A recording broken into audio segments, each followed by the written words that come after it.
In this question, different solutions are given. We have to find out the one which can be used as filling solution A.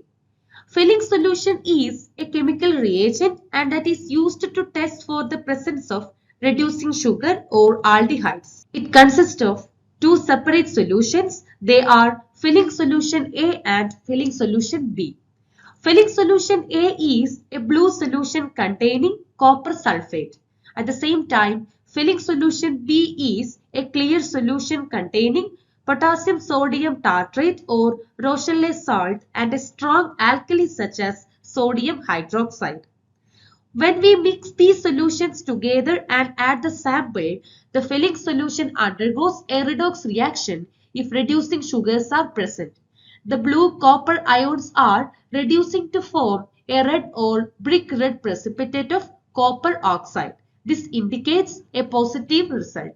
Now let's come to the options given here. The first option says filling solution A is an alkaline solution of sodium potassium tartrate. This is wrong because filling solution B is Rochelle salt.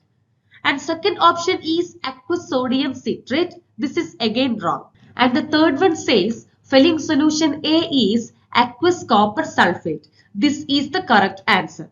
And the last option is also wrong because it says copper sulfate in alkaline medium is the filling solution.